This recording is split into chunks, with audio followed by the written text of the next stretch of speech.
This week on Country Music Junkies, we have a new band to introduce you to. I am pleased to be joined by Charlie of Charlie and the Regrets. Charlie, how are you doing?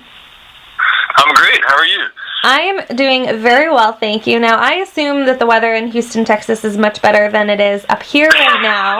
80 today, sun out, not a cloud in the sky. There you go. Perfect. All right. We're moving to Houston, everyone. That sounds really cool. Again, Charlie, really pleased to be chatting with you. You've got a new record out. It came out February 25th, so very new. First full-length album. It's called Rivers in the Streets. We're going to talk a lot about that and what fans can kind of expect from it, but I kind of want to introduce them to you as an artist and your band first, and kind of how your journey began. So can you maybe take us back to when this all sort of started? Yeah, like a lot of people, I've been playing in bands for pretty much as long as, as soon as I can convince my mom to get me a drum kit, start playing in bands, and I've been done different stuff, lived in different places, kind of done different things musically, done different things for work. I'm from Houston originally, and I'd moved away, and then I came back and was playing and writing. And then our lap steel player is a guy, Willie T. He was buddies with my brother for a long time, and got him to start playing with me. And we started playing more and looking for other guys to join us. And it took a while, but kind of after a while, it ended up Mark Riddell's playing bass with us. He's actually another guy I played football with back when we were in high school, and added in Isaiah Gill, who's our drummer, and he was sort of friends of friends playing in some other bands, and now John Shelton on guitar, and so it took us a while to kind of all come together, but we started playing a lot more in Houston. We have kind of a residency gig at a place called the Big Top, and been playing together more and more, and then finally got the opportunity to go in the studio and make a record, and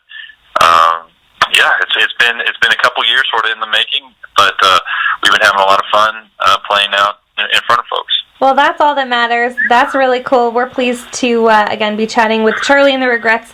Let's talk a little bit about the name of the band. Why Charlie and the Regrets?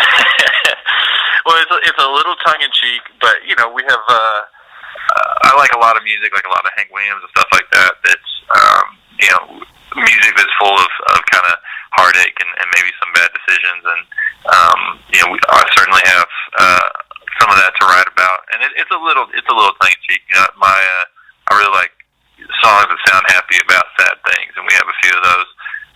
But, we have a lot of songs about drinking and bad behavior and getting yourself into trouble with the law or with the people that care about you. So it felt like a good name.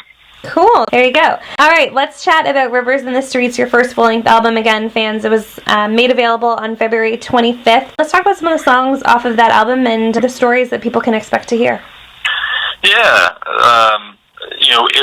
The record, I always tell people there's sort of like a kernel of me in all the songs, and we have some songs on there that, everything from kind of some songs about getting into trouble with the law to then, the first song on the record is called Proud Man, and it's about, everything you'll say you'll do to get out of the doghouse when you're in trouble. And the warning I always tell people is it's much easier to write a song about all the stuff you're going to do to get out of the doghouse than to actually do it. So be careful about what you put down on a record, because someone may try and hold you to it. Okay, that makes sense. I hear that. Let's talk about your first single, Time Moves Slow. What's the story behind that song?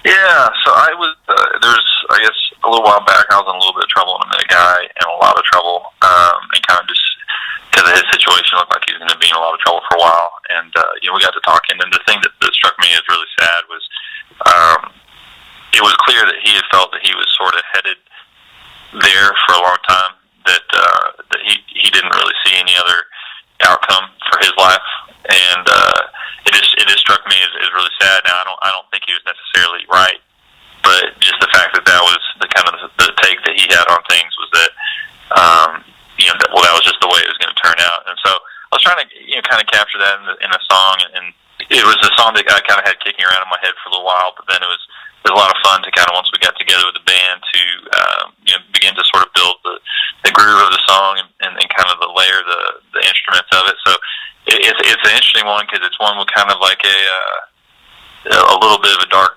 story behind it, but we kind of with the groove, and it's a big. When we play it live with the 2 guitars and everything, it's kind of like a big song that's become a fun one to play out live, and that people really like. So yeah, but I always joke, we leave ourselves open to a lot of jokes because the name is the Charlie and the Regrets, and then the song is Time Moves Slow, and I figure we made it too easy for people to say, well, it sure did during that one. But yeah, it's been. I'm just one that I was really happy with kind of how it came together. That is great. Now, if fans want to check out your album or they want to, download the new single, how can they go about doing that? What's the best place for them to go? Yeah, so they can, it's, the record is everywhere that you'd expect to find digital music. It's on iTunes, Spotify. You can, there's a couple outlets that you can order physical copies from, including LoneStarMusic.com. We would love for people to get a hold of us. We're on Facebook at Facebook.com/Charlie and the Regrets. Follow us, like us, say hi. If for any reason you are having difficulty getting your hands on a copy of the record and you want one, message me on the site. We'll make it happen. Excellent. We love talking with people, and it's been really fun as the records come out to kind of hear from people from all over the U.S. We've heard from people in Europe, and I would love to hear from some folks in Canada as well. I get a kick out of talking to new people. Awesome. Well, again, fans, head to charlieandtheregrets.com for more information. You can also visit them on Instagram, Facebook, and Twitter. As mentioned, those jumping off points are on charlieandtheregrets.com, so be sure to check that out. And Charlie, it's been a pleasure. Thank you so much. Yeah, thank you very much, Patrice. Have a great day.